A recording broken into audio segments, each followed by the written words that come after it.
أعوذ بالله من الشيطان الرجيم. بسم الله الرحمن الرحيم. يا أيها المزمل قم الليل إلا قليلا نصفه أو انقص منه قليلا أو زد عليه ورتل القرآن ترتيلا إنا سنلقي عليك قولا ثقيلا إن ناشئة الليل هي أشد وطئا وأقوم قيلا إن لك في النهار سبحا طويلا واذكر اسم ربك وتبتل إليه تبتيلا رب المشرق والمغرب لا إله إلا هو فاتخذه وكيلا واصبر على ما يقولون واهجرهم هجرا جميلا وذرني والمكذبين أولي النعمة ومهلهم قليلا إن لدينا أنكالا وجحيما وطعاما ذا غصة وعذابا أليما يوم ترجف الأرض والجبال وكانت الجبال كثيبا مهيلا إنا أرسلنا إليكم رسولا شاهدا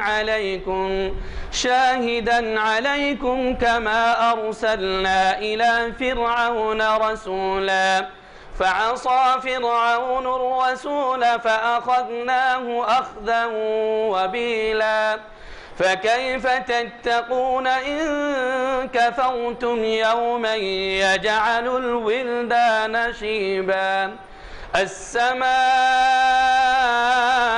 منفطر به كان وعده مفعولا إن هذه تذكرة فمن شاء اتخذ إلى ربه سبيلا صدق الله العظيم.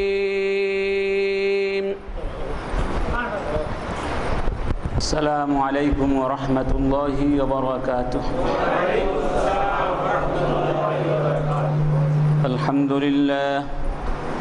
الحمد لله نحمده ونستعينه ونستغفره ونعوذ بالله من شرور أنفسنا من يهده الله فلا مضل له ومن يضلله فلا هادي له ونشهد أن لا إله إلا الله وحده لا شريك له ونشهد أن محمدا عبده ورسوله أما بعد فأعوذ بالله من الشيطان الرجيم بسم الله الرحمن الرحيم ونفس وما سواها فألهمها فجورها وتقواها صدق الله العظيم.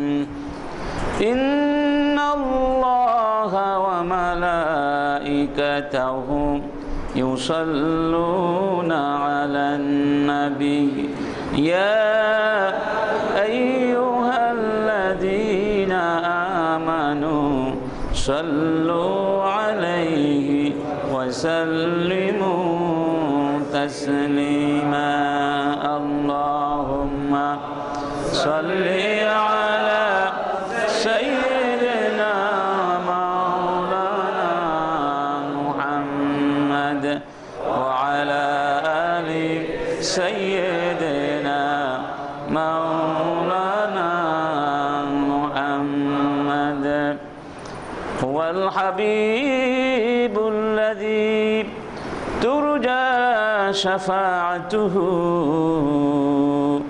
في كل هول من الأهوال مقتحم اللهم صل على سيدنا مولانا محمد وعلى آل سيدنا مولانا محمد। উপস্থিত আজকের পবিত্র ইফতার মাহফিল দারসুল কোরআন অনুষ্ঠানের সম্মানিত সভাপতি, অত্র মসজিদের সম্মানিত খতিব, সম্মানিত মুসল্লিয়ানে কেরাম, আবারও সবাইকে আন্তরিকভাবে সালাম জ্ঞাপন করছি। আসসালামু আলাইকুম ওয়া রাহমাতুল্লাহি ওয়া বারাকাতুহু।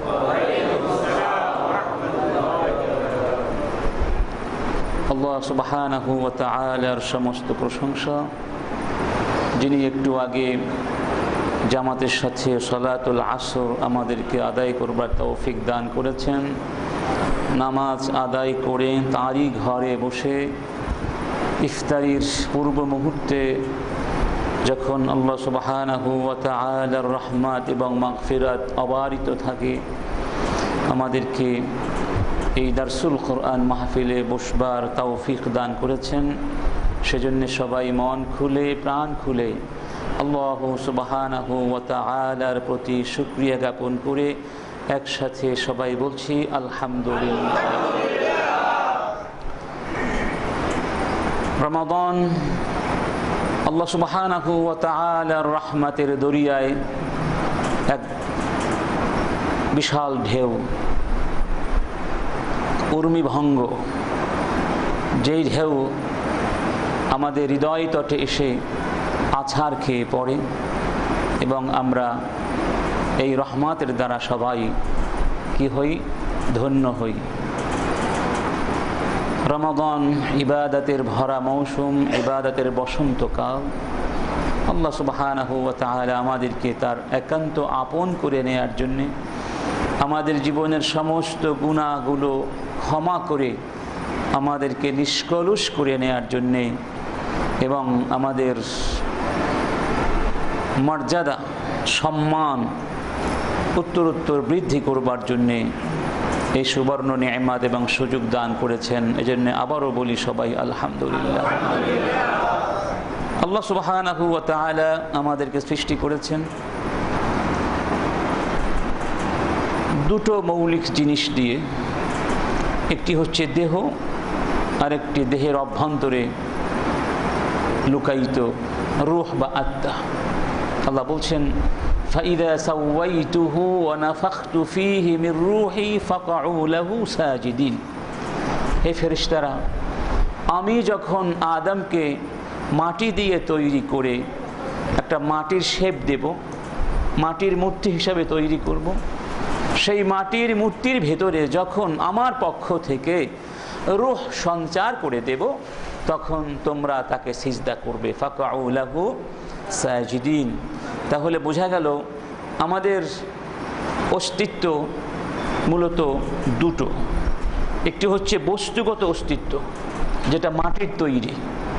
আরেকটা হলো এই বস্তুগত অস্তিত্বের ভেতরে আরেকটি মৌলিক অস্তিত্ব, যেটা দেখা যায় না, ধরা যায় না, ছোঁয়া যায় না। তার নাম হচ্ছে কি? রূহ। এই রূহটাকে আবার নাফস বলা হয়। কি বলা হয়?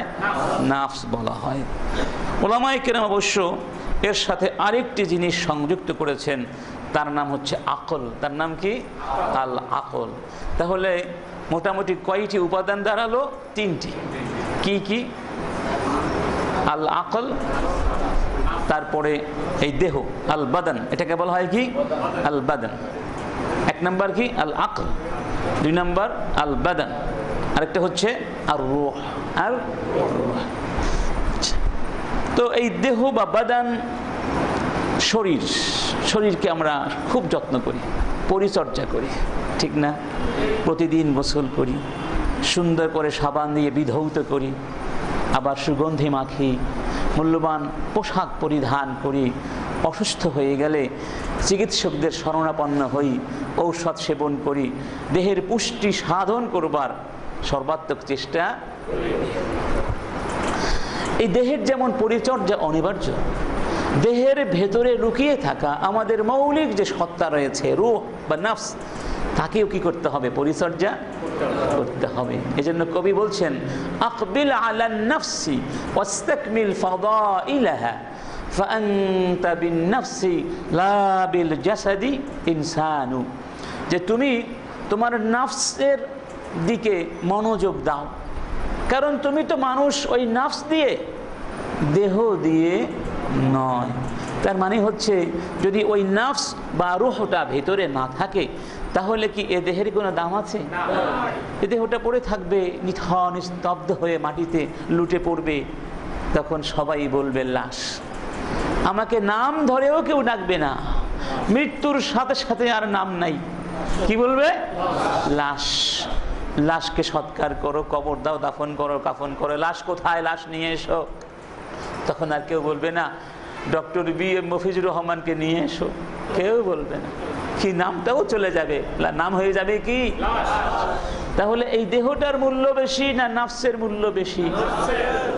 দেহটা হচ্ছে আবরণ, আর নফসটা হচ্ছে মূল্যবান জিনিস। নফসকে মূলত দেহ দিয়ে কি করে রাখা হয়েছে? আবৃত করে রাখা হয়েছে। এই জন্য এই নফসকেও পরিচর্যা করা দরকার। এই নফসের মধ্যেও অনেক ধরনের সমস্যা সৃষ্টি হয়। নফস অসুস্থ হয়ে যেতে পারে, রোগাক্রান্ত হয়ে যেতে পারে, পুষ্টিহীনতায় ভুগতে পারে। এজন্য নফসকে কি করতে হবে? পরিচর্যা করতে হবে, নফসকে পরিশুদ্ধ রাখতে হবে, নফসকে পরিচ্ছন্ন রাখতে হবে, পরিশোধিত করতে হবে। নফসকে সব ধরনের নোংরামি থেকে, ময়লা থেকে, আবর্জনা থেকে, কালিমা থেকে, পাপের কলঙ্ক থেকে কি করতে হবে? পরিষ্কার রাখতে হবে। এই জিনিসটিকেই ইসলামের পরিভাষায় বলা হয় তাজকিয়াতুন নফস। কি বলা হয়? তাজকিয়াতুন নফস। আজকে আমরা এই তাজকিয়াতুন নফস নিয়ে কিছু কথা বলবো, কারণ এই বিষয়টি নিয়ে আমাদের সমাজে যথেষ্ট বিভ্রান্তি আছে। কি আছে? বিভ্রান্তি আছে। যাই হোক, কোরআন এবং হাদিসের আলোকে আমরা এই বিষয়টি ইনশাআল্লাহ আলোচনা করব। তাজকিয়াতুন নফস শাব্দিক অর্থ হচ্ছে নফসের পরিশুদ্ধিতা, নফসকে পবিত্রকরণ, তাতহিরুহা মিনাল আদগানি ওয়াল আওসাখ। রাসূল করিম সাল্লাল্লাহু আলাইহি ওয়াসাল্লাম এর ব্যাখ্যা দিয়েছেন। রাসূল করিম বলছেন, হাদিসটি ইমাম তাবারানী riwayat করছেন, সালাসুম মান ফাআলাহুন্না যাকা ফাকাদ যাকা হালাওয়াতাল ঈমান আও তাআমাল ঈমান। তিনটি কাজ যেই ব্যক্তি করবে সে ঈমানের স্বাদ আস্বাদন করবে। এক নাম্বার, মান আবাদাল্লাহ ওয়াহদাহু লা ইলাহা ইল্লাল্লাহ। যেই আল্লাহ ছাড়া কোনো ইলাহ নেই, সেই এক মহান আল্লাহর যেই ব্যক্তি ইবাদত করবে, অর্থাৎ শিরক মুক্ত হয়ে ইখলাসের সাথে শুধু আল্লাহ সুবহানাহু ওয়া তাআলা দাসত্ব করবে। দুই নাম্বার, ওয়া আ'তা যাকাতা মালিহি তাইয়িবাতান বিহা নাফসুহু কুল আম। এবং যেই ব্যক্তি প্রতি বছর সন্তুষ্ট চিত্তে তার সম্পদের যাকাত আদায় করবে। তিন নাম্বার, ওয়া যাক্কা নাফসাহ। এবং যেই ব্যক্তি নিজের নফসকে পবিত্র করবে, তাজকিয়া করবে, পরিশুদ্ধ করবে। এই তিনটি কাজ যেই ব্যক্তি করলো, ফাকাদ যাকা তাআমাল ঈমান, সে ঈমানের স্বাদ পেল। একজন সাহাবী প্রশ্ন করলেন, ইয়া রাসূলুল্লাহ ওয়া মা তাজকিয়াতুন নফস? তাজকিয়াতুন নফস এর অর্থটা কি? রাসূল জবাব দিলেন, আইয়ালামা আন্নাল্লাহা মাআহু হাইসু কান। তাজকিয়াতুন নফস হচ্ছে এই কথাটি বিশ্বাস করা, এই চেতনা ভেতরে লালন করা যে তুমি যেখানেই থাকবে সেখানেই তুমি আল্লাহর সাথে আছো, আল্লাহ তোমার সাথেই আছেন। সুবহানাল্লাহ।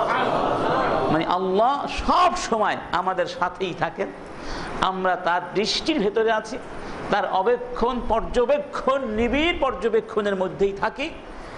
এই চেতনা লালন করার নাম হচ্ছে কি? তাসকিয়াতুন নাফস। সুবহানাল্লাহ। তার মানে হলো এই চেতনা যার ভিতরে আছে সে আল্লাহর সঙ্গে নাফরমানি করতে পারে না। আর আল্লাহর সঙ্গে নাফরমানি যে করে না তার নাফস কখনোই কলঙ্কিত হয় না, কালিমা লিপ্ত হয় না। তার নাফস কি থাকে? পবিত্রই থাকে, পরিচ্ছন্ন থাকে। সুবহানাল্লাহ। রাসূল কারীম সাল্লাল্লাহু আলাইহি ওয়াসাল্লামকে যখন প্রশ্ন করা হয়েছিল মাল ইসমু, গুনাহ কি, অপরাধ কি, মানে গুনাহ চেনার মানদণ্ড কি, কি করে সহজে আমি বুঝতে পারবো কোন কাজটি ঠিক, কোন কাজটি বেঠিক, কোন কাজটি আনুগত্য ইবাদত আর কোন কাজটি নাফরমানি আল্লাহ। রাসূল কারীম সাহাবীদেরকে বা প্রশ্নকর্তাকে একটি প্রাথমিক মানদণ্ড বলে দিয়েছিলেন, মনস্তাত্ত্বিক মানদণ্ড। সেটি কি ছিল? রাসূল কারীম বলেছিলেন মা হাকা ফি সাদরিক ওয়া কারিহতা আন ইয়াত্তালি আলাইহি আহাদ। গুনাহ হলো, অপরাধ হলো ওই কাজ যেই কাজটি করতে গেলে তোমার বক্ষ সংকীর্ণ হয়ে আসে এবং পৃথিবীর কেউ দেখুক তা তুমি পছন্দ করো না, সেই কাজটি হলো গুনার কাজ। সুবহানাল্লাহ। বাস্তব মানদণ্ড, ঠিক না? ভালো কাজ করতে গেলে কখনোই আমাদের বক্ষ সংকীর্ণ হয় না এবং পৃথিবীর কেউ দেখলে আমার কিছু আসে যায় না, ঠিক না? আর গুনার কাজ করতে গেলে আমরা টেনশনে থাকি, কে দেখলো, কে আবার কি মনে করলো, যে করা ঠিক হবে কিনা, ভেতর থেকেই একটা দংশন অনুভূত হয়। এটি হচ্ছে প্রাথমিক মানদণ্ড। অর্থাৎ মানুষের নফসটা, মানুষের মনটা হচ্ছে একটা আয়নার মতো। কিসের মতো? স্বচ্ছ স্ফটিক আয়নার মতো। যখন সে কোনো কাজ করতে চায় বা কিছু ভাবতে চায় তখন ওই কাজটি, ওই চিন্তাটি আয়নার মধ্যে রিফ্লেক্টেড হয়, একটা প্রতিচ্ছবি এসে পড়ে এবং ওই মুমিন বুঝতে পারে এটা ভালো কাজ না খারাপ কাজ। ঠিক আপনি যেমন আয়নার সামনে দাঁড়ালে নিজের চেহারা দেখতে পারেন, নিজের চেহারায় কোথায় কি ত্রুটি আছে, সমস্যা আছে, সেগুলো আপনি অনুধাবন করতে পারেন। কিন্তু আয়নার পেছনে যে একটা আবরণ থাকে, থাকে না? ওই আবরণটা যদি নষ্ট হয়ে যায় তাহলে কি সামনে থেকে আয়নায় চেহারা ভালো দেখা যাবে নাকি পেতনির মতো মনে হতে পারে? ভালো চেহারা অসুন্দর হয়ে যাবে, সুন্দর চেহারা অসুন্দর হয়ে যাবে, ঠিক না? ঠিক মানুষের মনটাও যদি নাফরমানি করে করে কালিমা লিপ্ত হয়ে যায়, কলঙ্কিত হয়ে যায়, সেখানে মরিচা ধরে যায়, তখন ভালো কাজকে আর ভালো কাজ মনে হয় না, ভালো কাজকে সেখানে ভালো হিসাবে দেখানো। তাহলে হাদিসের ভেতরে যে মানদণ্ড দেয়া হয়েছে এটি প্রাথমিক মানদণ্ড। এটি কোন মানদণ্ড? প্রাথমিক মানদণ্ড। এবং মানুষ যদি তাদের নফসকে পরিচর্যা করতে পারে তাহলে এই মানদণ্ড ঠিক থাকে, ওই আয়নাটা পরিচ্ছন্নই থাকে। তো যাই হোক, নফসকে তিন ভাগে ভাগ করা হয়েছে। কয় ভাগে? তিন ভাগে। একটি হলো আন-নাফসুল মুতমাইন্নাহ, আরেকটি আন-নাফসুল লাওয়ামা, আরেকটি হচ্ছে আন-নাফসু আল আম্মারাতু বিসসু। নফস কয় প্রকার? আন-নাফসুল মুতমাইন্না মানে প্রশান্ত নফস, যেমনটি আল্লাহ বলছেন ইয়া আইয়াতুহান নাফসুল মুতমাইন্না, হে প্রশান্ত মন নফস। কিয়ামতের ময়দানে আল্লাহ ডাক দিয়ে বলবেন, তারপরে কি? ইয়া আইয়াতুহান নাফসুল মুতমাইন্না ইরজিই ইলা রাব্বিকি রাদিয়াতাম মারদিয়াহ, তুমি তোমার রবের দিকে ফিরে আসো সন্তুষ্ট চিত্তে। তুমি সন্তুষ্ট, তোমার উপরে আল্লাহও কি সন্তুষ্ট। তারপরে কি? ফাদখুলি ফি ইবাদি, তুমি আমার প্রিয় বান্দাদের মাঝে এসে যাও। ফাদখুলি জান্নাতি, আমার জান্নাতের মধ্যে আসো। সুবহানাল্লাহ। মুতমাইন্না মানে প্রশান্ত, অর্থাৎ যেই নফস আল্লাহকে ভালোবেসে প্রশান্ত হয়ে গেছে, আল্লাহর ইবাদতের মধ্যে শান্তি পায়, আল্লাহর জিকিরের মধ্যে শান্তি পায়।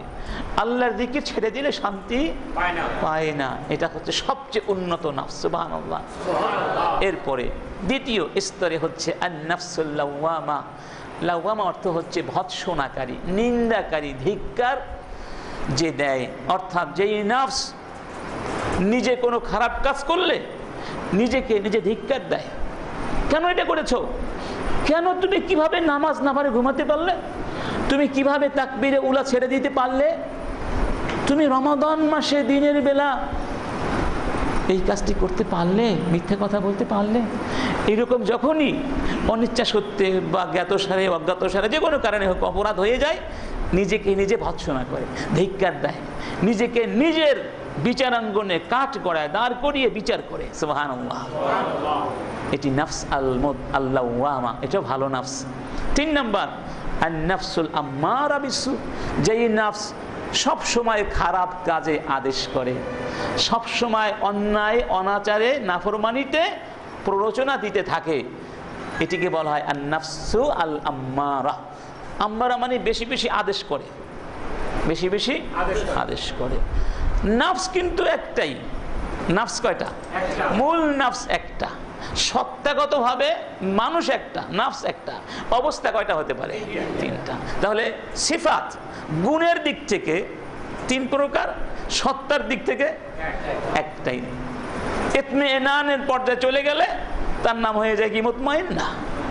লাওয়ামার পর্যায়ে গেলে নাম হয়ে যায় কি? লাওয়ামা। আর ওই পর্যায়ে না পৌঁছাতে পারলে তার নাম কি থেকে যায়? আম্মারা। এখন আপনার আমার চিন্তা করতে হবে আমরা কোন ধরনের নফস অর্জন করতে চাই। সবাই বলুন তো, আমরা কোনটা চাই? মুতমাইন্না। মুতমাইন্না না হলেও অন্তত পক্ষে নিদন পক্ষে লাওয়ামা তো দরকার। আম্মারার সাথে থাকা যাবে না। নফস আদেশ করবে, আমি শুনবো, তা হবে না। আদেশ করবেন আল্লাহ আর আমি শুনবো। আদেশ করবেন কে? নফস আম্মারা হবে না, নফস মামুরা হবে। নফসকে আদেশ করা হবে আর নফস আদেশ পালন করবে। আল্লাহু আকবার। আমার বন্ধুগণ, এই নফসকে দুর্বল করে ফেলতে হবে। কি করে ফেলতে হবে? আপনার আকলকে শক্তিশালী করে ফেলতে হবে, ঈমানকে শক্তিশালী করে ফেলতে হবে। তাহলে নফস যা বলবেন তাই শুনবে, যা বলবেন। আর সিয়াম কি জন্যে? নফসকে নিয়ন্ত্রণ করার জন্য প্রশিক্ষণ দেওয়া হচ্ছে। সামনে এবার আসি তাজকিয়াতুন নফস বা আত্মশুদ্ধির গুরুত্ব কতটুকু কোরআন এবং হাদিসের আলোকে। এই বিষয়টির আসলে গুরুত্ব আছে কিনা? আমরা সবাই নামাজের গুরুত্ব বুঝি, রোজার গুরুত্বটাও বুঝি, কিন্তু তাজকিয়াতুন নফসের গুরুত্ব কয়জনে বুঝি একটু সন্দেহ আছে। এই পরিভাষাটাই বা কয়জনে জানি। আর আমাদের সমাজে এই পরিভাষাটাকে একেবারে কলঙ্কিত করে দেওয়া হয়েছে। যত ভণ্ড পীর আছে, ঠিক না, দুনিয়ার যত নেশাখোর, গাঁজাখোর, নারীখোর, এগুলো হয়ে গেছে এখন ভণ্ড পীর। এগুলোর কাছে মানুষ কি করতে যায়? তাজকিয়াতুন নফস করতে যায়। আমার ক্লাসে এক ছাত্র সেদিন বলল, আমার ছাত্র ফার্মাসিতে পড়ে এবং তার বাবা অনেক বড় পুলিশ অফিসার। বলল তার মা নাকি ঢাকায় কোন এক পীর সাহেবের মুরিদ হয়েছে। সেটা ঢাকা না, ব্রাহ্মণবাড়িয়ায়। ব্রাহ্মণবাড়িয়া এক মহিলা পীরের মুরিদ হয়েছে। নামাজ পড়া বন্ধ করে দিয়েছে। কেন? কারণ তাকে বোঝানো হয়েছে নামাজ দরকার নাই। মানে আত্মশুদ্ধির মারেফাতের, মারেফাত তাদের ভাষায় মারেফাত, এই মারেফাতের এখন সে অনেক উঁচু পর্যায়ে চলে গেছে। নামাজ রোজা করার কোনো দরকার। ইন্না লিল্লাহি। ছেলেটা কিন্তু নামাজি, খুব ধার্মিক এবং আদর্শ ছেলে। মায়ের এই অপকর্ম সহ্য করতে পারে নাই। সে কষ্ট পাচ্ছে, মায়ের সাথে যথারীতি ঝগড়া করছে, অর্থাৎ বাদানুবাদ হয়। আমি তাকে বুঝালাম অনেক কথা, তার মায়ের কথাগুলো শুনলাম তার কাছে, তাকে বুঝিয়ে বললাম এবং সে বলল আমি মাকে গিয়ে বুঝাবো, তাতেও যদি কাজ না হয় মাকে নিয়ে আপনার কাছে একদিন আসবো। এই অবস্থাটা মেনে নেওয়া যায়? তাজকিয়াতুন নফসের নামে এখন নামাজ ছেড়ে দিয়েছে, রোজা ছেড়ে দিয়েছে, ইসলাম ছেড়ে দিয়েছে। এইভাবে মানুষকে এখন বিভ্রান্তির মধ্যে কিছু মানুষ ফেলে নিজেদের পকেট ভরছে, নিজেদের পকেট ভরছে। ইন্না লিল্লাহি ওয়া ইন্না ইলাইহি রাজিউন। আল্লাহ তুমি এই জাতের দাজ্জালদের হাত থেকে আমাদেরকে হেফাজত করো। তাজকিয়াতুন নফস অত্যন্ত গুরুত্বপূর্ণ একটা বিষয়। আল্লাহ সুবহানাহু ওয়া তাআলা কোরআনুল কারীমের ভিতরে এক জায়গায় 11টি জিনিসের কসম করেছেন। কয়টি জিনিসের? 11টা জিনিসের কসম করে বলছেন ونفس وما سواها فألهمها فجورها وتقواها قد أفلح من زكاها والشمس وضحاها والقمر إذا تلاها তারপরে কি والنهار إذا جلاها। সব কসম, সব কি? দিনের কসম, রাতের কসম, সময়ের কসম। আল্লাহ পাক তো কোনো গুরুত্বহীন জিনিসের কসম করেন না। যেই জিনিসগুলো মানুষের জীবনে সবচেয়ে সর্বাধিক গুরুত্বপূর্ণ, আল্লাহ পাক এমন জিনিসের কসম করেন। 11টা কসম করে আল্লাহ কি বলছেন? قد أفلح من زكاها زكاها وقد خاب من دساها সেই ব্যক্তি সফল হয়েছে যেই ব্যক্তি নফসকে পবিত্র করেছে, আর যেই ব্যক্তি নিজের নফসকে কলুষিত করে দিয়েছে ওই ব্যক্তি ব্যর্থ হয়েছে, ধ্বংস হয়ে গিয়েছে। তাহলে নফসকে পবিত্র করতে হবে যদি আমরা কি হতে চাই, সফল হতে চাই। এবং যেই ব্যক্তি নফসকে পবিত্র করেছে আল্লাহ পাক তাকে সফল বলেছেন। অন্য আয়াতে বলছেন قد أفلح من تزكى, একই অর্থ প্রায়। যে ব্যক্তি পবিত্র হয়েছে সে ব্যক্তি কি হয়েছে, সফল হয়েছে। আচ্ছা, এবং এই তাজকিয়াতুন নফস রাসূলদের অন্যতম দায়িত্ব ছিল, রাসূলদের অন্যতম দায়িত্ব ছিল। আল্লাহ পাক বলছেন মূসা আলাইহিস সালামকে আল্লাহ পাঠিয়েছিলেন কার কাছে, ফেরাউনের কাছে। ফেরাউনকে গিয়ে মূসা আলাইহিস সালাম যতগুলো কথা বলেছিলেন তার মধ্যে একটা কথা ছিল হাল্লাকা ইলা আন তাযাক্কা, তুমি কি আত্মশুদ্ধি অর্জন করতে চাও না? তোমার কি এখনো আত্মশুদ্ধি অর্জনের সময় আসেনি? যদি চাও বলো, আমি তোমাকে সেই আত্মশুদ্ধির পথ বলে দেব। সুবহানাল্লাহ। অন্যত্র আল্লাহ আমাদের নবীর ব্যাপারে বলছেন ওয়াল্লাযী বাআসা ফিল উম্মিয়িনা রাসূলান মিনহুম ইয়াতলু আলাইহিম আয়াতিহি ওয়া يزكيهم ويعلمهم الكتاب والحكمة। 4 দফা কর্মসূচি। কয় দফা? রাসূলকে 4 দফা কর্মসূচি দিয়ে আল্লাহ পাঠিয়েছেন মুমিনদের মাঝে, মুসলমানদের মাঝে। সেই 4 দফা কি? ইয়াতলু আলাইহিম আয়াতি, তিনি তাদেরকে কোরআনে তিলাওয়াত শিক্ষা দেন। সুবহানাল্লাহ। কোরআন তিলাওয়াত করেন, শিক্ষা দেন। ওয়া ইউযাক্কিহিম, এই কোরআন দিয়ে তাদেরকে তাজকিয়া করেন, পবিত্র করেন, পরিশুদ্ধ করেন, পরিশোধিত করেন, নিষ্কলুষ করেন, নিখাত করে দেন। সুবহানাল্লাহ। 3 নম্বর আল্লিমুহুমুল কিতাব, তাদের কিতাব শিক্ষা দেন। তাহলে তিলাওয়াত আর কিতাব শিক্ষা এক জিনিস। একটু আগে আমরা তিলাওয়াত শুনেছি, এটা তালিম না, এটা কি? তিলাওয়াত। তিলাওয়াত কেমন লেগেছে? মজা লেগেছে? কোরআনের তিলাওয়াত যদি এত মজা লাগে তাহলে ওই কোরআন বুঝে শিখে আমল করলে কত মজা লাগবে, কেমন মজা লাগবে। সুবহানাল্লাহ। সেই মজা কি ভাষায় ব্যক্ত করা যাবে? সেই শান্তি, সেই প্রশান্তি, সেই সম্মান। অল হিকমা, এবং 4 নম্বর হিকমত শিক্ষা দান। হিকমত মানে সুন্নাহ। হিকমত মানে কি? সুন্নাহ। তাহলে বোঝা গেল নবীদের অন্যতম একটা দায়িত্ব ছিল, মিশন ছিল মানুষকে পবিত্র করা, পরিশুদ্ধ করা। এই জন্য ইবনুল কাইয়িম বলছেন যে দেহের যদি রোগ হয় তাহলে কোথায় যেতে হয়? ডাক্তারের কাছে। এখন যদি কেউ ডাক্তারের কাছে না গিয়ে নিজের ডাক্তারি নিজেই করে, সে ডাক্তারি নিজে পড়ে নাই, মেডিকেল কলেজে কখনো পড়েনি, এখন অসুস্থ হলো, ডাক্তারের শরণাপন্ন না হয়ে সে চিন্তা করলো আমি যাব না ডাক্তারের কাছে, আমি কি কম জানি? এবার নিজেই কি ঔষধ খাওয়া শুরু করলো। ভালো হবে না খারাপ হবে? কথা ঠিক না? ঠিক তেমনি ভাবে আত্মশুদ্ধির জন্য ডাক্তার লাগবে। কি লাগবে? নিজের ডাক্তারি নিজে করলে হবে না। কিংবা জাহেল, অজ্ঞ, মূর্খ ডাক্তারের কাছে গেলেও কাজ হবে না। যেই ডাক্তার বলে নামাজ পড়া লাগবে না, এমনি তাজকিয়াতুন নফস হয়ে যাবে, শুধু একটু মাঝে মধ্যে লাফালাফি করবে, একটু গাঁজা খেলে হবে, আর চুলটা একটু বড় রাখতে হবে, ঠিক না? ঠিক, বাস তাজকিয়াতুন নফস হয়ে গেল। কি কাজে লাগবে? তাহলে ইবনুল কাইয়িম বলছেন আর রুসুল ইন্নার রুসুলা হুম আতিব্বাউল কুলুব, রাসূলদেরকে আল্লাহ বানিয়েছেন কুলুবের ডাক্তার। কিসের ডাক্তার? নফসের, কলবের ডাক্তার। মানে কলবের রোগ দূর করার যে ঔষধ লাগবে সেই ঔষধ আল্লাহ কাদের সাথে দিয়েছিলেন? রাসূলদের সাথে দিয়েছিলেন। তাই রাসূলদের শিক্ষা অনুসরণ করলে আত্মশুদ্ধি হবে, আর রাসূলদের শিক্ষা বাদ দিয়ে ওই খাজা বাবা, ভণ্ড বাবা ধরলে কোনো লাভ হবে না। খাজা সব খেয়ে খাজা করে ফেলবে। কি করে ফেলবে? খাজা করে ফেলবে, কোনো লাভ। এই জন্য ডাক্তার ধরার আগে চিন্তা করা উচিত আমি কোন ডাক্তার। আমরা এমনিতে তো যখন ডাক্তারে ধরি তখন চিকিৎসককে খোঁজখবর নিয়ে ধরি না, না জানলে বলি ভাই কোন ডাক্তার ভালো তুমি একটু বলে দাও, কত খুঁজে খুঁজে ভালো ডাক্তার বের করি। এখানেও তা করা উচিত। মোট কথা হচ্ছে তাজকিয়াতুন নফস ইসলামে আছে কিনা, গুরুত্ব আছে কিনা। রাসূল কারীম বলছেন লাইসাল গিনা বিকাসরাতিল আমল ইন্নামাল গিনা গিনান নফস। অর্থাৎ ধন সম্পদের প্রাচুর্যের নাম ধনাঢ্য নয়, ধনাঢ্যতা নয়, ঐশ্বর্য নয়। সত্যিকার প্রকৃত গিনা ঐশ্বর্য হলো গিনান নফস, নফসের প্রাচুর্য, নফসটাকে প্রাচুর্যময় করে দিতে হবে। এটি হলো মূলত তাজকিয়াতুন নফস। মানুষের ভেতরেও শত্রু আছে, বাহিরেও শত্রু। বাহিরের শত্রুর হাত থেকে, অনিষ্ট থেকে বাঁচার জন্য আমরা সবসময় অ্যালার্ট থাকি।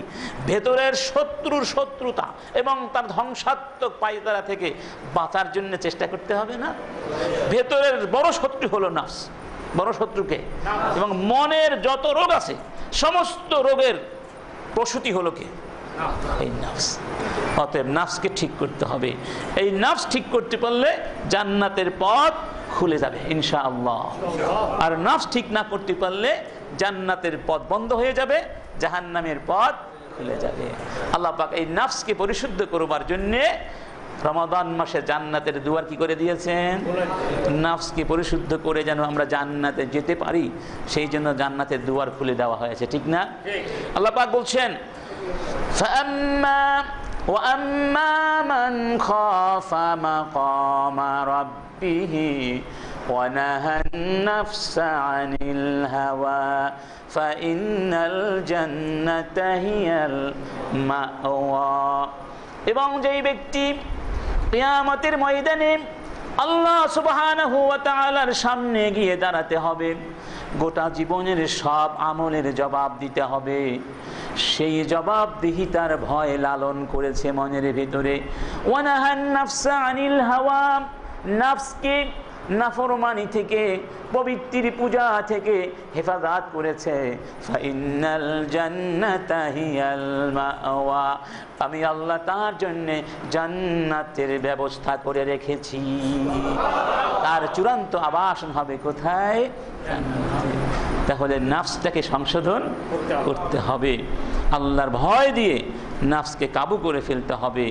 সুফিয়ান বিন উয়াইনা রাদিয়াল্লাহু রাহিমাহুল্লাহ তিনি বলছেন মান আসলাহা সারিরাতা, যেই ব্যক্তি তার ভেতরের জগৎটাকে ইসলাহ করেছে, সংশোধন করেছে, আসলাহাল্লাহু আলানিয়াতা, আল্লাহ তার বাহিরের জগৎটাকে ইসলাহ করে দেবেন। সুবহানাল্লাহ। ওমান আসলাহা মা বাইনাহু ওয়া বাইনাল্লাহ আসলাহাল্লাহু মা বাইনাহু ওয়া বাইনান নাস, যেই ব্যক্তি তার এবং আল্লাহর মধ্যকার সম্পর্ক ইসলাহ করেছে, আল্লাহ ওই ব্যক্তি এবং মানুষের মধ্যকার সম্পর্ক ইসলাহ সংশোধন করে দেবে, সুন্দর করে দিবেন। ওমান আমিলা লিল আখিরাহ কাফাহুল্লাহু মিন দুনিয়াহ, আর যেই ব্যক্তি পরকালের জন্য আমল করে আল্লাহ পাক তার দুনিয়ার বিষয়গুলোর জিম্মাদার হয়ে যান। সুবহানাল্লাহ। তাহলে ভেতরের জগৎটা কি করতে হবে? পরিষ্কার করতে হবে। আজকে ভেতরের জগৎটা খুবই উপেক্ষিত আমাদের কাছে। দেখেন না, রাস্তাঘাটে বের হলেই দেখবেন মেয়ে আর নারী আর নারী, নারী আর নারী। এক একজন ইন্ডিয়ান নায়িকার চেয়েও বেশি কি সুন্দর না, স্টাইলিস্ট, ঠিক না? এখানে একটু মাখে, এখানে একটু মাখে, জামা কাপড় সব। আগের যুগে 10-20 বছর আগের বাংলা ছবির যে নায়িকারা যেরকম ছিল, এখন তাদেরকে হার মানিয়েছে সাধারণ মেয়েরা। কেন? ওই বাহিরের জগতের রূপ সৌন্দর্য চর্চাই তাদের একমাত্র যেন জীবনের লক্ষ্য। ভেতরের জগৎটা নষ্ট হয়ে গেছে, ভেতরের জগতের পরিচর্যা করা হচ্ছে না, যেই কারণে এখন সমাজে অরাজকতা বৃদ্ধি পেয়েছে, নাফরমানি বৃদ্ধি পেয়েছে, হত্যা, খুন, গুম, ধর্ষণ, নাফরমানি যত ধরনের আছে এখন এগুলো চলছে, এখন এগুলো চলছে। আর আমরাও কেমন যেন সয়ে নিচ্ছি, যেন কিছুই হচ্ছে না, দেখেও না দেখার ভান করে পাশ দিয়ে চলে যাচ্ছি। হবে না। এইরকম না দেখার ভান করে সমাজকে সংশোধন করা থেকে, সংশোধনের দায়িত্ব থেকে পালিয়ে বেড়ানো, এটা মুসলমানের পরিচয় হতে পারে না। যাই হোক, তো আমরা বলেছিলাম 3টি উপাদান আছে আমাদের মাঝে, আল আকলু ওয়াল বাদানু ওয়ার রূহ। এই আকলটাকে ঠিক করার জন্য দরকার ঈমান, আর বাদান মানে জাসাদ, দেহটাকে ঠিক করার জন্য ইসলাম, আর রুহটাকে ঠিক করার জন্য আল ইহসান। আল ইহসান, ওই যে বড় একটা হাদিস, রাসূলের কাছে এক ব্যক্তি এসেছিলেন, সাহাবীরা তাকে চিনতে পারেন নাই, কারোই পরিচিত নয়, অথচ তার চেহারায় কোনো সফরের আলামত নাই, কোনো ক্লান্তির ছাপ নাই। আশ্চর্য না? কেউ তাকে চিনে না, তার মানে অনেক দূর থেকে এসেছেন, কিন্তু তার চেহারার মধ্যে কোনো ক্লান্তির ছাপ নাই। সুবহানাল্লাহ। সাহাবায়ে কেরাম অধীর প্রতীক্ষায় তাকিয়ে রইলেন, দেখলেন রাসূলের পায়ের সাথে হাঁটুর সাথে হাঁটু মিলিয়ে সেই লোকটি বসে গেলেন। সুবহানাল্লাহ। তারপরে একটা একটা করে প্রশ্ন করছিলেন না, মাল ঈমান, ঈমান কি জিনিস? আর রাসূল উত্তর দিচ্ছেন, সাহাবীরা শুনছেন। আবার বলছেন ওয়ামাল ইসলাম, ইসলাম কি জিনিস? সাহাবীরা শুনছেন। এরপরে বললেন ওয়ামাল ইহসান, ইহসান কি জিনিস? রাসূল কারীম জবাব দিয়েছিলেন কি? ইহসান হচ্ছে আনতা আবুদাল্লাহ কাআন্নাকা তারাহ। ইহসান হলো তুমি আল্লাহ সুবহানাহু ওয়া তাআলার ইবাদত করবে ওইরকম, ওইভাবে যেন তুমি তাকে সচক্ষে প্রত্যক্ষ করছো। সুবহানাল্লাহ। অর্থাৎ ঈমানি শক্তি এরকম হওয়া চাই। ফাইন লাম তাকুন তারাহু, যদি তাকে না দেখতে পাও, অর্থাৎ তোমার ঈমানি শক্তি ওই পর্যায়ে না পৌঁছায়, ফাইন্নাহু ইয়ারাকা, তাহলে অন্তত পক্ষে তোমার ভেতরে এই বিশ্বাসকে বদ্ধমূল রাখো, জাগ্রত করে রাখো, তিনি তোমাকে দেখতে পাচ্ছেন। আল্লাহু আকবার। এর নাম কি? ইহসান। এটাই তো সেই তাসকিয়াতুন নফস। রাসূল বলেছেন আইয়া আলামা আন্নাল্লাহা মাআহু হাইসু কান, যেখানেই সে থাকবে আল্লাহ তার সাথে আছে, এটা মনে রাখার নাম, বিশ্বাসের নাম তাসকিয়াতুন নফস। তাহলে তাসকিয়াতুন নফস, ইহসান সবই কি এক জিনিস। এতক্ষণে আমরা বুঝতে পারলাম তাসকিয়াতুন নফস অত্যন্ত গুরুত্বপূর্ণ একটি বিষয়। এবার সবচেয়ে গুরুত্বপূর্ণ পয়েন্ট, তা হচ্ছে ওয়াসাইলুত তাসকিয়া। কি করে আমরা নফসকে পরিশুদ্ধ করব, এটা জানতে হবে না? এটা না জেনে যদি চলে যাই তাহলে কিন্তু তেমন একটা লাভ হবে না। এটা আমরা এখন আলোচনা করব একটি একটি করে। প্রথম কথা হচ্ছে, যেমনটি বলেছি, তাসকিয়াতুন নফস করতে হলে নবীদের শরণাপন্ন হতে হবে, কারণ নবীরা হচ্ছেন নফসের ডাক্তার। 2 নাম্বার, এই নফসের তাসকিয়া দুটো ভাগে বিভক্ত। একটিকে বলা হয় তাখলিয়া, আরেকটিকে বলা হয় তাহলিয়া। তাখলিয়া মানে খালি করা, তাহলিয়া মানে ওই খালি জায়গায় কোনো জিনিস এনে পূর্ণ করে সুশোভিত করা। সুবহানাল্লাহ। কোনো জমিনে যদি আপনি চাষাবাদ করতে চান, যদি আপনি ভালো কৃষক, অভিজ্ঞতা সম্পন্ন কৃষক হন, তাহলে কি করবেন?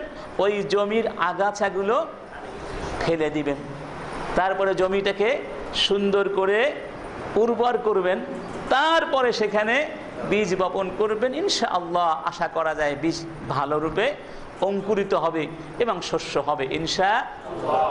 3টা জিনিস লাগে। কয়টা জিনিস লাগে?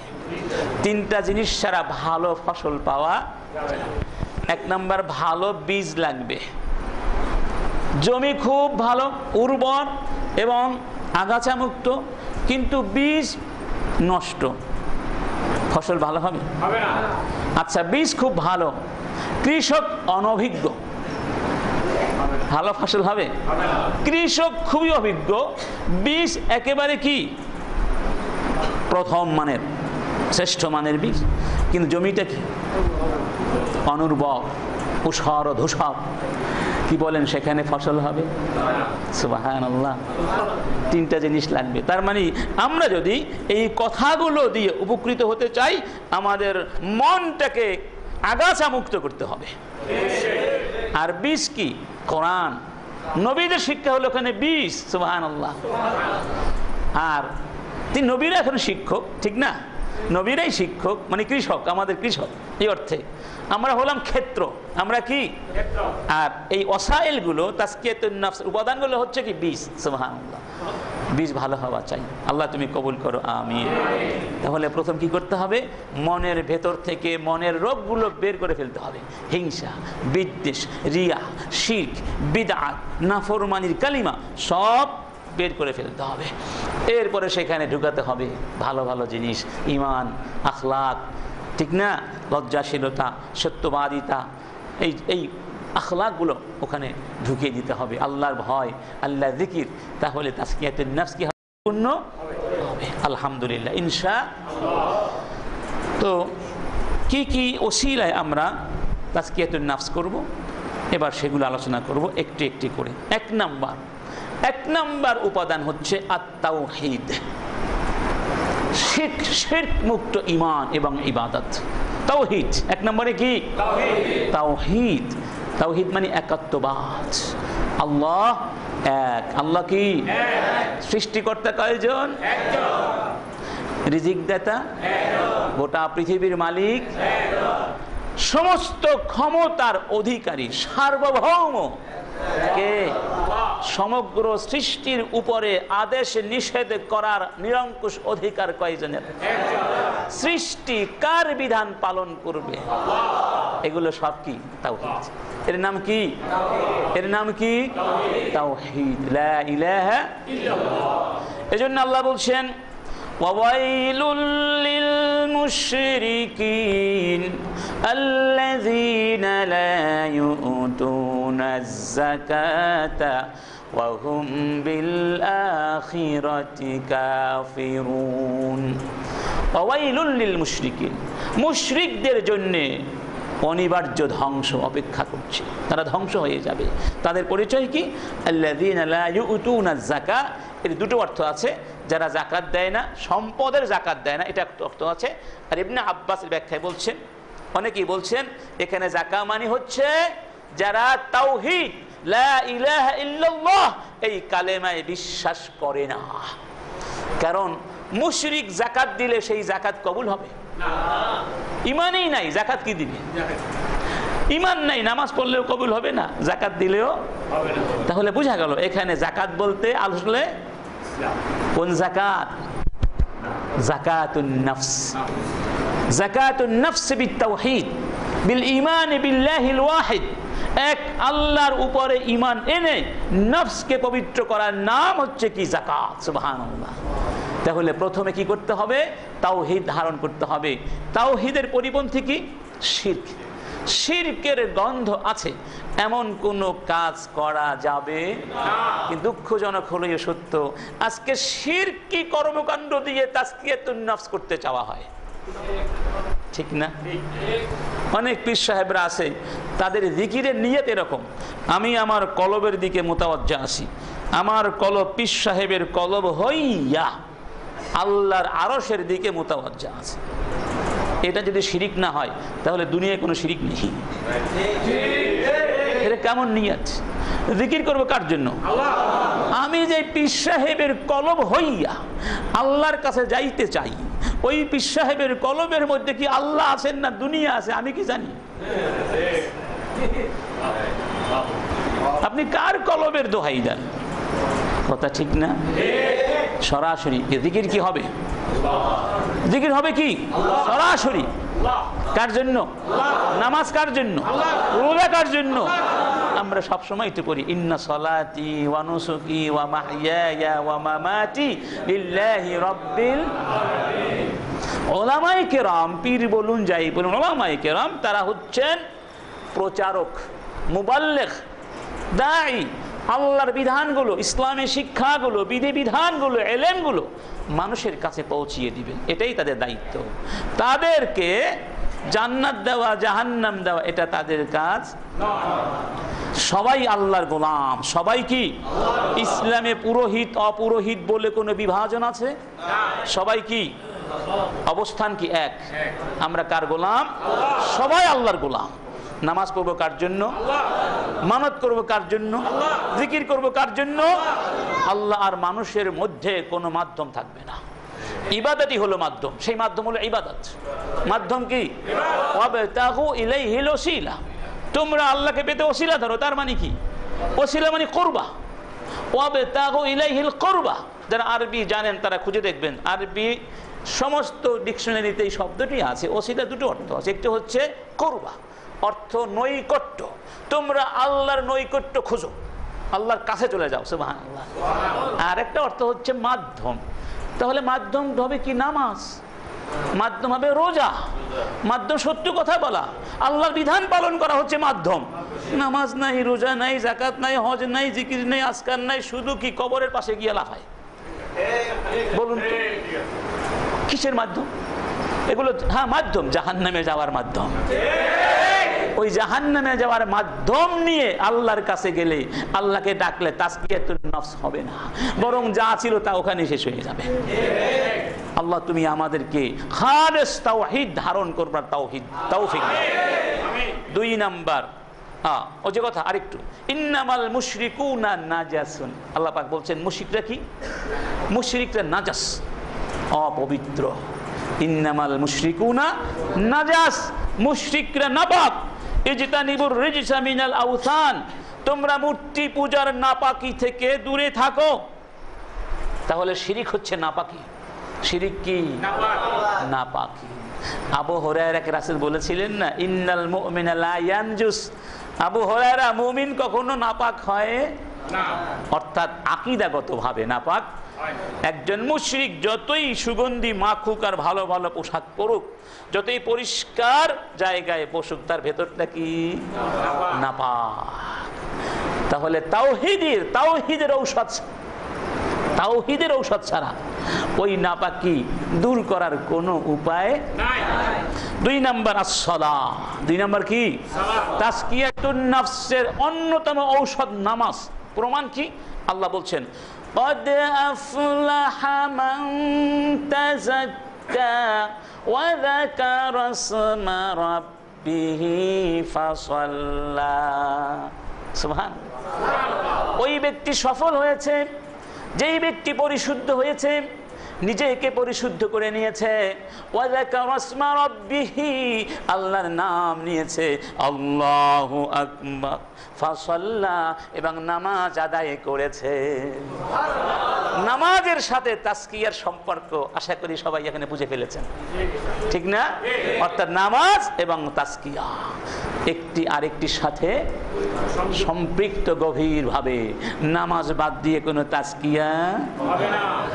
এই জন্য আল্লাহর নবী বলছেন, মাসালুস সালাওয়াতিল খামসি কামাসালি নাহরিন জারিন আলা বাবি আহাদিকুম। 5 ওয়াক্ত নামাজ হলো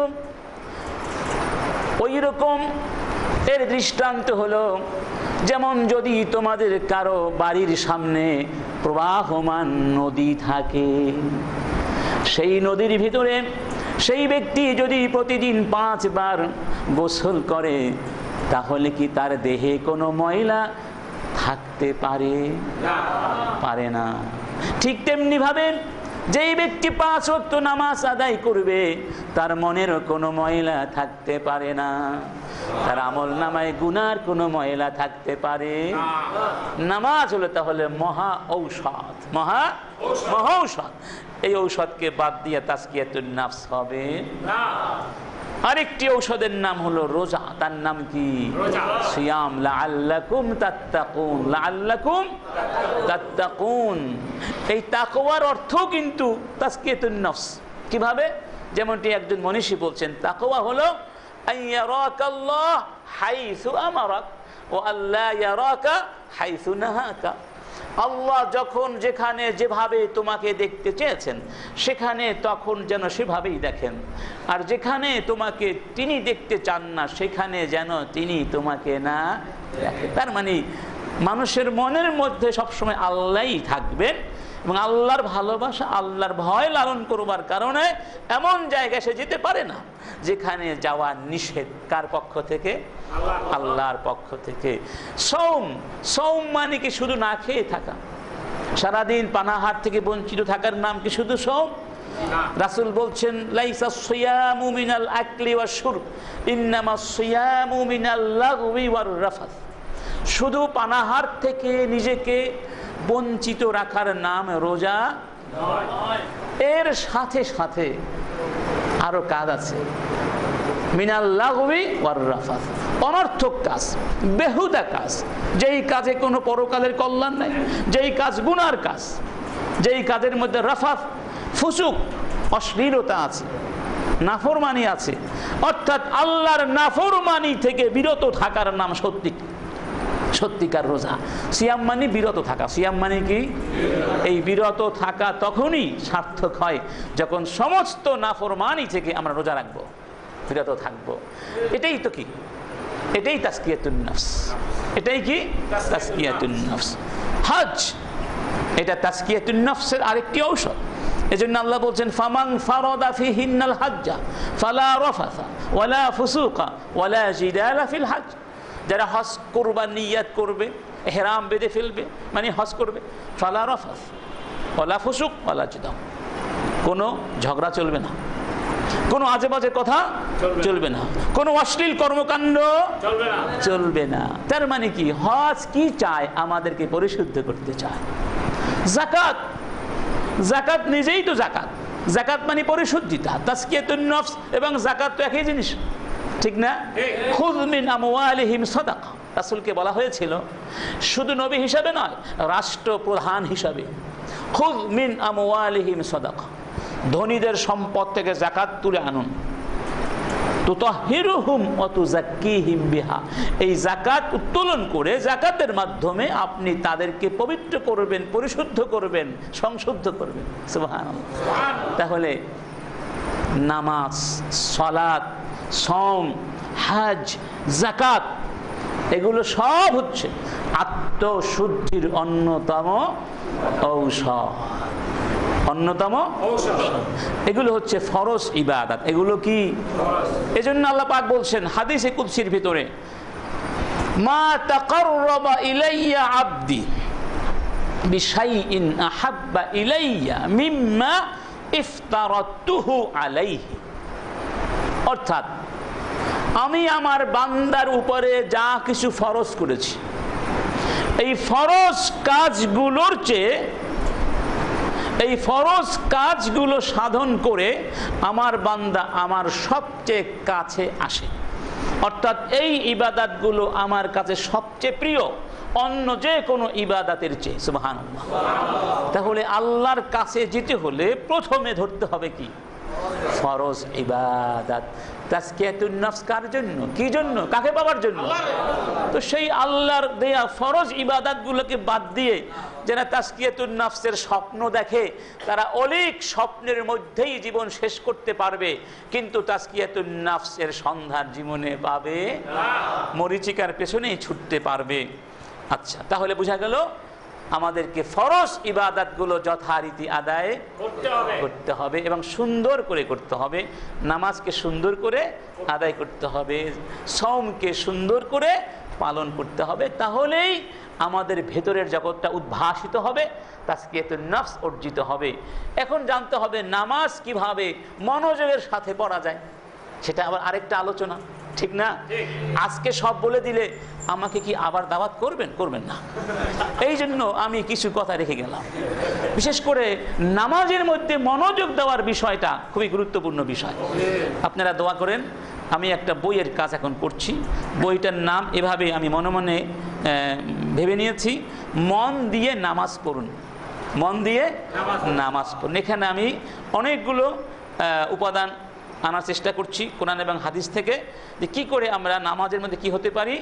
মনোযোগী হতে পারি। কি হতে পারি? মনোযোগী। কারণ নামাজে মনোযোগ না থাকলে সারা জীবন নামাজ পড়বো, এক ওয়াক্ত নামাজও কবুল হবে না, সব ব্যর্থতা কি হয়ে যাবে? পর্যবসিত।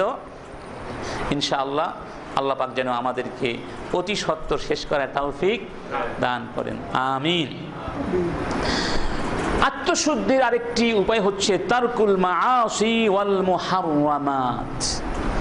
আল্লাহ যা কিছু হারাম করেছেন, যা কিছু নিষেধ করেছেন, সেগুলো থেকে নিজেকে কি করা? হেফাজত করা, এগুলো প্রত্যাখ্যান করা, এগুলো না করা। এজন্য আল্লাহ বলছেন ওয়াকাদ খাবা মান দাসসাহা।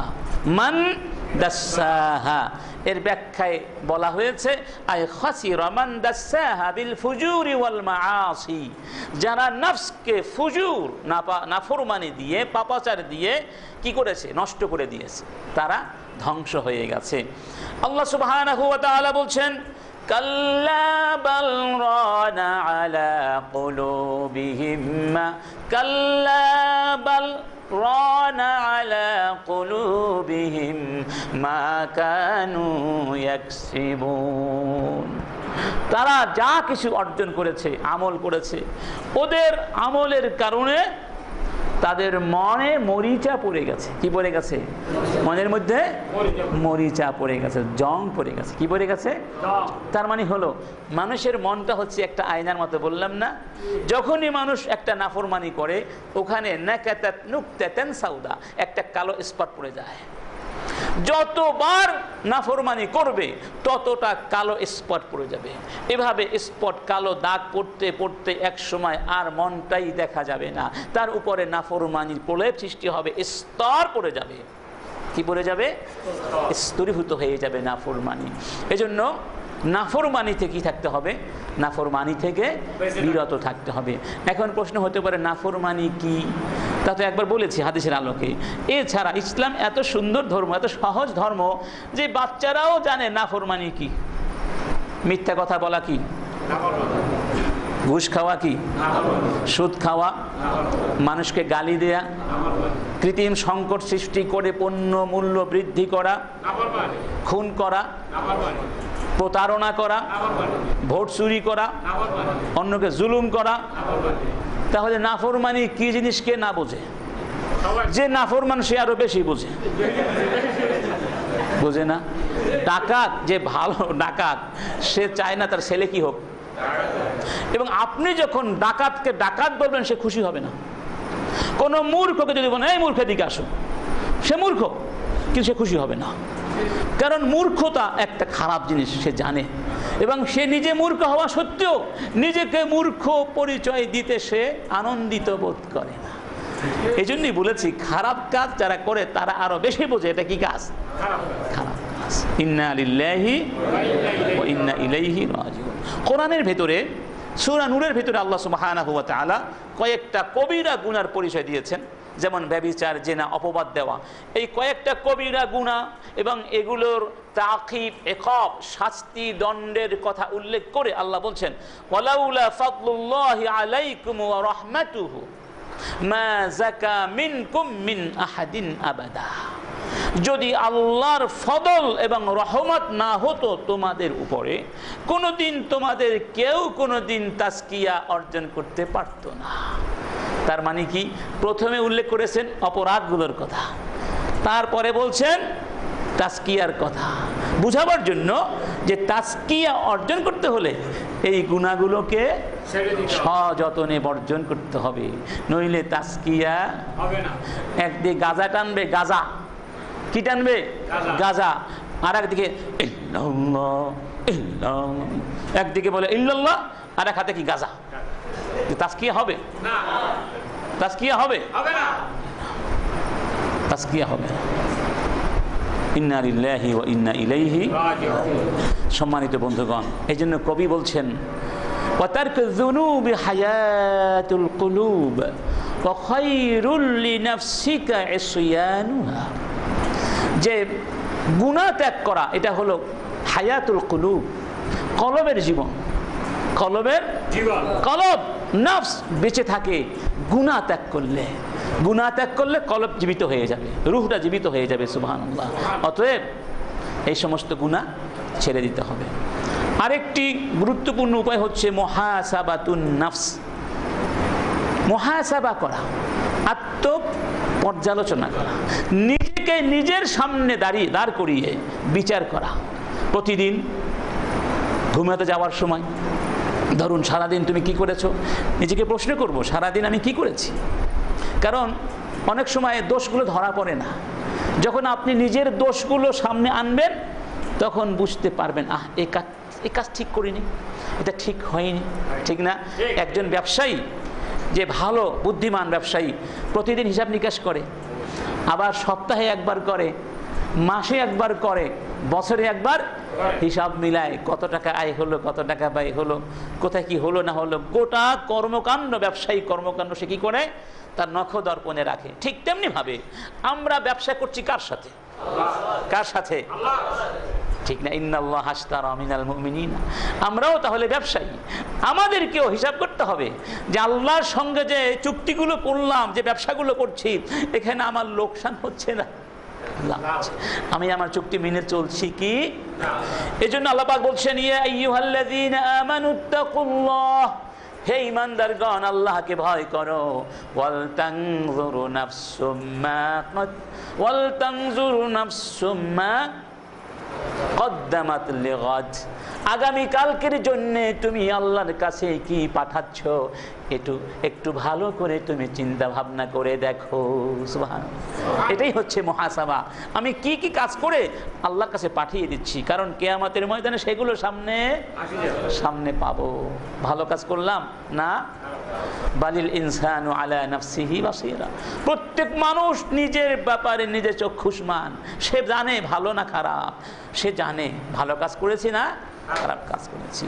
এই জন্য উমর বলতেন রাদিয়াল্লাহু আনহু, হাসিবু আনফুসাকুম ক্বাবলা আন তুহাসাবু, আল্লাহর সামনে তোমাকে হিসাব নিকাশ করা হবে, তার আগেই নিজের হিসাব নিজে করো, তাহলে ওই হিসাব নিকাশ সহজ হয়। সুবহানাল্লাহ। এক সাহাবী ছিলেন, তিনি প্রতিদিন ঘরে যেতেন সন্ধ্যাবেলা, ঘরে গিয়ে তখন তো বিদ্যুৎ ছিল না, আগুন ছিল, প্রদীপ ছিল, তিনি ওই প্রদীপ জ্বালিয়ে সেখানে হাত দিতেন, আগুনের উপরে হাত রাখতেন এবং হাতটা সহ্য করতে পারতেন না, আগুনের তাপ সহ্য করতে পারতেন না, আবার সরিয়ে নিতেন। নিজেকে বলতেন, আহনাফ বিন কাইস, আহনাফ তুমি দুনিয়ার আগুন সইতে পারো না, জাহান্নামের আগুন সইতে পারবে না, অতএব নাফরমানি। রাসূল কারীম বলছেন, আল কাইয়িসু মান দানা নাফসা ওয়া আমিলা লিমা বা'দাল মাউত, সত্যিকার বুদ্ধিমান সেই ব্যক্তি যে নিজেই নিজের বিচার করে, আত্মসমালোচনা করে এবং মৃত্যু পরবর্তী জীবনের জন্য কাজ করে। সুবহানাল্লাহ। দোয়া করতে হবে, কি করতে হবে? রাসূল কারীম দোয়া করতেন, আল্লাহুম্মা আতি নাফসি তাকওয়াহা, হে আল্লাহ তুমি আমার নফসকে মুত্তাকি বানিয়ে দাও। সুবহানাল্লাহ। ওয়া যাক্কিহা, আমার নফসকে পবিত্র করে দাও। আনতা খায়রু মান যাক্কাহা, তুমি শ্রেষ্ঠ পবিত্রকারী। আনতা ওয়ালিয়ুহা ওয়া মাওলাহা, তুমি আমার নফসের রব, তুমি আমার নফসের পৃষ্ঠপোষক, তুমি আমার নফসের মাওলা। সুবহানাল্লাহ। এই দোয়াটা আমরা সব সময় করব। সবাই বলি, আল্লাহুম্মা আতি নাফসি তাকওয়াহা ওয়া যাক্কিহা আনতা খায়রু মান যাক্কাহা আনতা ওয়ালিয়ুহা ওয়া মাওলাহা। এর সাথে সাথে নফল ইবাদতগুলো বেশি বেশি, নফল সাদাকা, নফল নামাজ, নফল সওম ইত্যাদি ইত্যাদি যত ভালো ভালো কাজ করা উচিত। আল্লাহ বলছেন, লা তাযালু আবদি ইয়াতাকাররাবু ইলাইয়া বিন-নওয়াফিল হাত্তা উহিব্বাহ, আমার বান্দা নফল ইবাদত করে করে আমার কাছে আসতে থাকে, এক পর্যায়ে আমি তাকে ভালোবাসতে শুরু করে দেই। সুবহানাল্লাহ। আর আল্লাহ যখন ভালোবাসেন তখন আর কিছু প্রয়োজন আছে? আলহামদুলিল্লাহ। এরপরে আলিকসার তাদাব্বুরুল কোরআন, রাসূল বলছেন যে কলবে মরিচা পড়ে, যেমনি ভাবে লোহায় মরিচা পড়ে। প্রশ্ন করা হলো, ওয়ামা জালাউহা, কলবকে পরিষ্কার করা হবে কি দিয়ে? রাসূল বললেন, তাদাব্বুরুল কোরআন, তিলাওয়াতুল কোরআন ওয়া যিকরুল মাউত, বেশি বেশি মৃত্যুকে স্মরণ করবে এবং কোরআন তিলাওয়াত করবে। সুবহানাল্লাহ। কোরআন তিলাওয়াত করা, কোরআন তাদাব্বুর করা, কোরআন নিয়ে গবেষণা করা, এর ফলাফল কি? মনটা পরিষ্কার, নফস পরিষ্কার হয়ে যাবে। যিকরুল্লাহ, আল্লাহর জিকির বেশি বেশি করতে হবে। ওয়া ইয়াশু আন যিকরির রহমান, যেই ব্যক্তি আল্লাহর জিকির থেকে গাফেল হয়ে যায়, আল্লাহ বলছেন, নুকাইয়্যিদ লাহু শাইতানান ফাহুয়া লাহু কারীন, আমি একটা শয়তানকে তার বন্ধু বানিয়ে দেই। কি বানিয়ে দেই? বন্ধু বানিয়ে দেই। আল্লাহু আকবার। তাহলে মনের ভিতরে কাকে রাখতে হবে? তাহলে মন পরিষ্কার থাকবে, শয়তান সেখানে আসতে পারবে না। তাওবাহ, বেশি বেশি তাওবা করতে হবে। তাওবা হচ্ছে প্রথম মঞ্জিল। আল্লাহকে যারা পেতে চায়, তাওবার মাধ্যমেই আল্লাহকে পাওয়ার স্বাদ শুরু হয়ে যাবে। সুবহানাল্লাহ। ওয়াতুবু ইলাল্লাহি জামিআন আইয়ুহাল মুমিনুনা লাআল্লাকুম তুফলিহুন, হে সব মুমিন তাওবা করো, আর গুনাহ করব না। তাওবা মানে কি? আর গুনাহ করব না, তোমার কাছে ফিরে আসলাম, আর নাফরমানির পথে পা বাড়াবো না, আমি অনুতপ্ত, আমি লজ্জিত, আমাকে মাফ করে দাও। এর নাম কি? তাওবা। এরপরে আজ-জুহুদু ফিদ দুনিয়া, দুনিয়ার ব্যাপারে অতিমাত্রিক আগ্রহ, মোহ, পরিত্যাগ করতে হবে। কি করতে হবে? এর নাম হচ্ছে জুহুদ। এর নাম কি? জুহুদ। এর নাম কি? বাইন মাছ আছে না, বাইন মাছ কাদার মধ্যে থাকে কিন্তু তার গায়ে কাদা। দুনিয়ায় বসবাস করব, আমার অনেক টাকা পয়সাও থাকতে পারে, কিন্তু এই সম্পদের দাসত্ব আমি করব না। আমি দাসত্ব করব কার? জুহুদের ব্যাখ্যা দিয়েছেন ইবনে তাইমিয়া এই কথা বলে, হুয়া তারকু মা লা ইয়ানফাউ ফিল আখিরাহ, পরকালে যা কাজে লাগে না তা তরক করার নাম কি? মানে যেই কাজ, যেই কথা, যেই চিন্তা পরকালে কোনো কল্যাণ দেবে না, সেগুলো বাদ দেওয়ার নাম কি? জুহুদ। এক সাহাবী বললেন, ইয়া রাসূলুল্লাহ দুল্লানি আলা আমালিন ইযা আমিলতুহু আহাব্বানি আল্লাহু ওয়া আহাব্বানি আন-নাস, আমাকে এমন একটা আমল শিখিয়ে দিন যে আমলটি করলে আল্লাহ আমাকে ভালোবাসবেন, মানুষও আমাকে ভালোবাসবে। রাসূল কারীম বলেছিলেন, ইজহাদ ফিদ দুনিয়া ইউহিব্বাকাল্লাহ, তুমি দুনিয়ার প্রতি অতিমাত্রিক মোহ ছেড়ে দাও, আল্লাহ তোমাকে ভালোবাসবেন। ওয়াজহাদ মিম্মা ফি আইদিন নাস আও মা ফি আইদিন নাস, আর মানুষের কাছে যা আছে সেগুলো নিয়ে কি করো না? মোহ পোষণ করো না, তাহলে মানুষ তোমাকে ভালোবাসবে। এখন তো আমরা উল্টা করি, কার কাছে কি আছে সব আমার দরকার, আমার সব ক্ষমতা লাগবে, আমার সব সম্পদ লাগবে, বাড়ি গাড়ি সব আমার লাগবে, ঠিক না? মানে মানুষকে কিছু দিব না, যেখানে যা পাবো সব নিয়ে যাব। ওই যে আমরা ভাব সম্প্রসারণ পড়েছিলাম, যেখানে দেখো ছাই উড়াইয়া দেখো তাই। এখন আমাদের অবস্থা হয়ে গেছে কি ওই রকম, যেখানে যা পাই সব কিছু নিয়ে যাই, এই জন্য শান্তিও নাই। ইমাম শাফি রাহমাতুল্লাহ আলাইহি বলছেন যে খায়রুদ দুনিয়া ওয়াল আখিরা ফি খামসি খিসাল, পাঁচটা কাজের মধ্যে দুনিয়া এবং পরকালের কি আছে? কল্যাণ আছে। গিনান নাফস, এক নম্বর কি? গিনান নাফস, কারো কাছে ছোট হব না। ওয়া কাফুল আযা, কাউকে কষ্ট দেব না। ওয়া কাসবুল হালাল, হালাল উপার্জন করব। ওয়া লাবসুত তাকওয়া, তাকওয়ার পোশাক পরিধান করব। ওয়া সিকাতু বিল্লাহ, আল্লাহর উপরে একান্ত বিশ্বাস স্থাপন করব। আরেকটি হচ্ছে আল খুলু মা আল্লাহ ওয়া কিল্লাতুল আকলি, তাসকিয়াতুন নাফস করতে হলে আল্লাহর সাথে নির্জনে বসতে হবে, আল্লাহর সঙ্গে নির্জনে বসতে হবে, কম কম খেতে হবে। জাবুর কিতাবের মধ্যে বলা হয়েছিল, ইন্নাল আকিল আল হাকিম লা ইয়াখলু মিন আরবাঈ সাআত, যে সত্যিকার বুদ্ধিমান সেই ব্যক্তি যে সময়কে চারটা ভাগে ভাগ করে। কয়টা ভাগে? সাআ ফিহা ইউখাল্লি ইউনাজি রাব্বা, একটা সময় রেখে আল্লাহর সঙ্গে একান্তে কি করে? ভাবের বিনিময় করে। সাআ ইউহাসিবু নাফসা, আরেকটা সময় রাখে নিজেকে কি করে? হিসাব নিকাশ করে, আত্মসমালোচনা করে। সাআ ফিহা ইয়ামশি ইলা ইখওয়ানিহি আল্লাযীনা ইখবিরুনাহু বিউয়ুবি, আরেকটি হচ্ছে সে তার ওই সমস্ত বন্ধুদের কাছে যায় যারা তাকে তার দোষগুলো ধরিয়ে দেয়। সুবহানাল্লাহ, আমরা দোষ ধরিয়ে দিলে শত্রু মনে করি, কিন্তু বুদ্ধিমানরা শত্রু মনে করেন না। আরেকটা হচ্ছে হালাল বর্জন করার জন্য সময় রাখতে হবে, অর্থাৎ মুবাহ কাজ কম করা উচিত। হালাল কাজ হালাল, কিন্তু হালাল হলেই করা উচিত। ভাত খাওয়া তো হালাল, পেট ভরে খাওয়া হালাল, তাই বলে একেবারে খেতে খেতে একেবারে এই পর্যন্ত খেয়ে এখন উঠতেই পারছে না, নামাজে মন বসবে না, রোজাও মন বসবে না, কোনো ভালো কাজ করতেই তার চিন্তা শক্তি, ইবাদতের শক্তি সব কি হয়ে যাবে? ওখানে ঘুমিয়ে পড়বে। এই জন্য এই কাজগুলো কম করতে হবে। আমরা শেষ পর্যায়ে চলে এসেছি, একেবারে শেষ পর্যায়ে, আর ইফতারের সময় প্রায় সমাগত। আলী রাদিয়াল্লাহু আনহু বলছেন, মান জামাআ সিত্তা খিসালিন লাম ইয়াদা লিল জান্নাতি মাতলাবান ওয়ালা আনিন নারি মাহরাবান, যেই ব্যক্তি 6টা খিসাল, 6টা জিনিস, 6টা অভ্যাস গ্রহণ করলো, ধারণ করলো, সে জান্নাতের সমস্ত পথ অবলম্বন করলো, আর জাহান্নামে যাওয়ার কোনো পথই রাখলো না। কয়টা জিনিস মনে থাকবে? এক নাম্বার, মান আরাফাল্লাহ ফাআতাআহ, যেই ব্যক্তি আল্লাহকে চিনেছে এবং আল্লাহর আনুগত্য করেছে। সুবহানাল্লাহ। 2 নাম্বার, মান আরাফা শাইতানা ফাআসাহু, যে শয়তানকে চিনেছে এবং শয়তানের নাফরমানি করেছে। 3 নাম্বার, ওয়া আরাফাল হাক্কা ফাত্তাবাআহ, যে সত্য হক চিনেছে এবং সত্যের অনুসরণ করেছে। 4 নাম্বার, মান আরাফাল বাতিলা ফারাফাদাহা, যে বাতিলকে চিনেছে এবং বাতিল প্রত্যাখ্যান করেছে। 5 নাম্বার, ওয়া আরাফাদ দুনিয়া ফারাফাদাহা, দুনিয়াকে চিনেছে, দুনিয়ার ফাঁদে পা দেয়নি। ওয়া আরাফাল আখিরাতা ফাতালাবাহা, আখিরাত চিনেছে, আখিরাতকে সন্ধান করেছে। জাহান্নামে যাওয়ার তার কোনো পথই নেই, মানে সে চাইলেও জাহান্নামে যেতে পারবে না, সব পথ বন্ধ। যেদিকে দিয়েই যাবে সেদিক কোথায় নিয়ে যাবে দেখে, জান্নাতে। এবং আত্মশুদ্ধির জন্য জানতে হবে হাওয়া, হাওয়া মানে প্রবৃত্তি। কয়েকটা প্রবৃত্তি তাকে ধ্বংসের পথে ডাকে। কোরআনের মধ্যে এই প্রবৃত্তিকে মূলত 5টি ভাগে ভাগ করা হয়েছে। কয়টি ভাগে? এই 5টার মধ্যেই সবগুলো আছে। এজন্য আল্লাহ বলছেন ইন্নামাল হায়াতুদ দুনিয়া লাইবুন ওয়া লাহবুন ওয়া যিনাতুন ওয়া তাফাখুরুম বাইনাকুম ওয়া তাকাসুরুন ফিল আমওয়ালি ওয়াল আওলাদ। মূলত দুনিয়ায় যা কিছু মানুষ চায়, আখিরাতকে ভুলে মানুষ যার পেছনে ঘুরছে, এই 5টার বাহিরে আর কিছুই নাই। সেগুলো কি? লাইবুন, খেলাধুলা।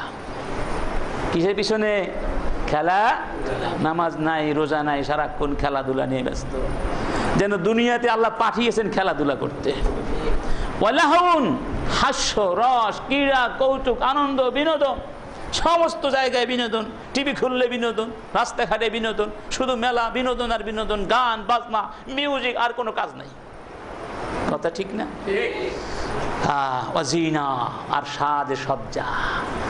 সাজসজ্জা কে কত বেশি ডিজাইন করতে পারে, ডেকোরেশন করতে পারে, বাড়ি ডেকোরেশন, সুবহানাল্লাহ। একটার চেয়ে আরেকটা কি এখন সুন্দর। জামার সৌন্দর্য, কাপড়ের সৌন্দর্য, ডিজাইনের সৌন্দর্য, খাবারের সৌন্দর্য, শুধু জিনাত। একজনকে দেখে তার চেয়ে আমি ভালো চাই, ওর বাড়ির চেয়ে আমার ডিজাইন আরো ভালো হতে হবে, ঠিক না? শুধু লেটেস্ট ডিজাইন, শুধু কি লেটেস্ট। কম্পিউটার আজকে একটা, কালকে আরো লেটেস্ট, কালকে আরো লেটেস্ট, তারপরে কি আরো লেটেস্ট, ঠিক না? এবার কি পাখি ড্রেস আসে নাকি? এক বছর পাখি ড্রেস, আর এক বছর কি শিয়াল ড্রেস না কি ড্রেস, কিরণমালা।